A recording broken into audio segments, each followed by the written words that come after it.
플라톤의 유토피아, 즉 이상 국가론은 그의 저서 국가에서 가장 상세하게 설명됩니다. 플라톤은 정의롭고 이상적인 국가의 모습을 그리며 철인 통치와 같은 독특한 개념들을 제시합니다.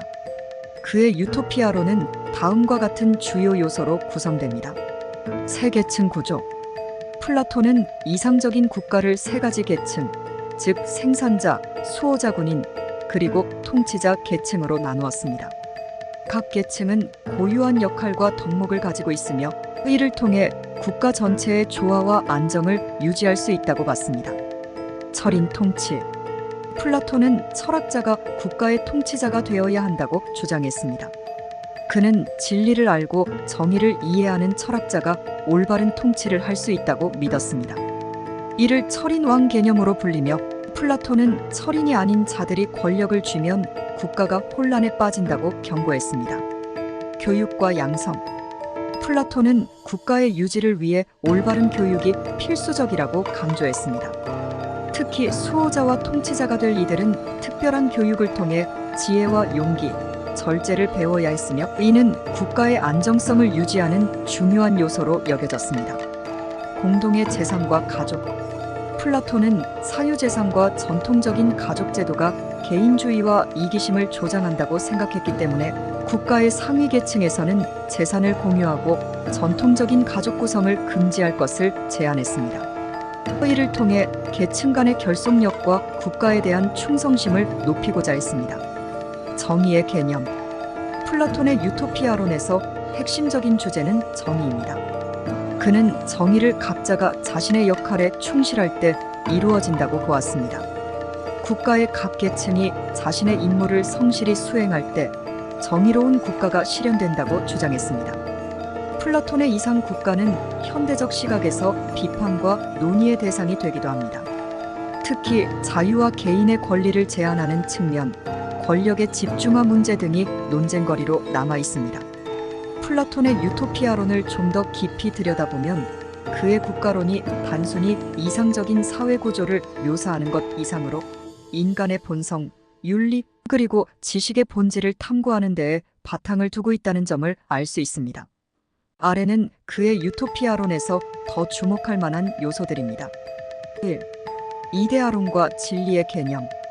플라톤의 국가론의 핵심에는 이데아론이 자리 잡고 있습니다. 그는 감각적 경험으로는 진정한 지식을 얻기 어렵고 이상적인 세계 이데아의 세계에 대한 이해를 통해서만 진리를 알 수 있다고 주장했습니다. 그 중에서도 선의 이데아는 모든 다른 이데아들의 기원으로 진정한 지식의 궁극적인 목표이자 선한 삶의 표본으로 여겨졌습니다. 플라톤의 철인 통치는 바로 이 선의 이데아에 대한 통찰을 갖춘 철학자만이 이상적인 국가를 이끌 수 있다는 신념에서 비롯되었습니다. 2. 동굴의 비유. 플라톤은 동굴의 비유라는 이야기를 통해 인간의 인식 과정과 진리 탐구를 설명했습니다. 동굴 속에 갇힌 사람들이 벽에 비친 그림자만 보고 세상을 인식하는 것처럼 대부분의 사람들은 감각적 경험에 의존하며 진리에 도달하지 못한다고 봤습니다. 철학자는 동굴을 빠져나와 진리 태양을 깨달을 수 있으며 이는 곧 국가의 통치자가 될 수 있는 자격을 갖춘 사람이라고 주장했습니다. 3. 영혼의 삼분설. 플라톤은 인간의 영혼을 세 부분으로 나누었는데 이는 그가 제안한 이상 국가의 계층 구조와 유사합니다. 영혼은 이성, 기계정서, 그리고 욕망의 세 부분으로 나뉩니다. 이성은 철학자 및 통치자, 계층과 관련이 있으며 기계는 수호자 계층에, 욕망은 생산자 계층에 대응합니다. 플라톤은 각 부분이 자신의 역할을 잘 수행할 때 영혼의 평화가 깃들며 이를 국가에 적용하면 정의가 실현된다고 보았습니다. 4. 교육체계의 단계적 접근. 플라톤은 이상 국가의 구성원들이 단계적으로 교육받아야 한다고 생각했습니다. 초등 교육부터 시작해 기초학문과 체육, 음악 그리고 점차 심오한 철학 교육으로 나아가야 한다고 주장했죠. 특히 통치자가 될 철학자는 50세가 될 때까지 꾸준히 지식과 도덕적 자질을 배양해야 한다고 보았습니다. 이 교육 과정은 국가의 지도층이 올바른 가치와 깊이 있는 지식을 갖추도록 설계되었습니다. 5. 현실과 이상의 괴리. 플라톤은 그가 제시한 유토피아가 현실적으로 실현되기 어렵다는 것을 인정했습니다. 그는 국가에서 이상 국가가 현실에서는 거의 불가능할 것이라 말하며 이는 하나의 철학적 이상으로 이해해야 한다고 덧붙였습니다. 플라톤의 유토피아는 현실 정치와 인간 사회의 한계에 대한 철학적 비판과 탐구의 산물이기도 했습니다. 6. 정치와 윤리의 융합. 플라톤은 정치가 단순한 권력의 싸움이 아니라 윤리적이고 도덕적인 책임이 따르는 행위라고 봤습니다.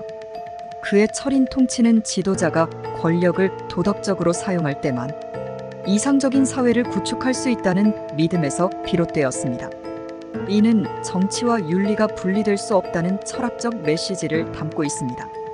플라톤의 유토피아는 단순한 정치 체제 모델이라기보다는 인간의 내면적 성장과 공동체의 조화를 바탕으로 한 이상적인 사회와 윤리적 삶에 대한 깊은 사유를 제시합니다. 이는 현실의 한계를 뛰어넘는 이상이자 철학적 성찰의 원천으로 현대까지도 중요한 논의의 대상이 되고 있습니다. 플라톤의 유토피아론을 더욱 확장해보면 그의 사상은 단순히 이상적인 정치 구조나 사회를 제시하는 데 그치지 않고 인간의 존재 의미, 교육과 덕성의 본질, 그리고 공동체의 가치에 대한 전반적인 성찰을 담고 있습니다. 여기에는 플라톤이 그 당시의 사회와 철학적 문제들을 어떻게 보고 해결하려 했는지가 잘 드러납니다. 다음은 그의 유토피아론에서 더 깊이 탐구할 만한 중요한 측면들입니다. 1. 도덕과 행복의 개념. 플라톤은 개인의 행복이 공동체 전체의 조화와 직결된다고 보았습니다. 그는 행복을 단순히 개인적 욕망의 충족이 아닌 영혼의 조화에서 비롯된 내적 평화로 정의했습니다. 이는 공동체 속에서 각자의 역할을 제대로 수행함으로써 이루어지는 것이며 국가의 구조 역시 개인의 행복을 증진할 수 있는 방향으로 구성되어야 한다고 믿었습니다. 2. 여성의 역할과 평등성. 플라톤은 그의 시대와 달리 여성의 교육과 역할에 대해 파격적인 시각을 제시했습니다. 그는 여성도 철학적 교육을 받을 능력이 있으며 필요한 자질을 갖춘 여성이라면 남성과 동등하게 수호자나 통치자로서 역할을 할 수 있다고 주장했습니다. 이는 그의 이상 국가에서 남녀 모두에게 평등한 교육과 기회를 제공해야 한다는 점에서 중요한 진보적 시각을 보여줍니다. 3. 예술과 검열. 플라톤의 유토피아에서는 예술과 문학도 철저히 검열 대상이었습니다.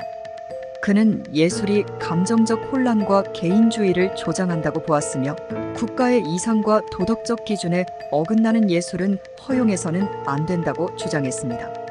그는 특히 시와 극을 비판했으며 수호자들에게 부정적인 영향을 미칠 수 있는 이야기는 금지해야 한다고 봤습니다. 플라톤에게 예술은 감정적 자극이 아닌 도덕적 교육과 진리의 표현 수단으로 제한되어야 한다고 여겨졌습니다. 4.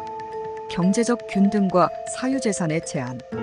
플라톤의 유토피아에서는 상위 계층 수호자와 철학자 계층에 속한 이들이 사유재산을 갖는 것이 금지되었습니다. 이는 이들이 물질적 욕망에 휘둘리지 않고 오로지 국가와 시민을 위해 봉사하도록 하기 위함이었습니다. 경제적 균등은 탐욕을 막고 계층 간 갈등을 예방하는 수단으로 제시되었습니다. 플라톤은 이러한 경제적 균등을 통해서 국가가 더욱 견고하고 평화로울 수 있다고 보았습니다. 5. 영원한 진리와 변화의 비판.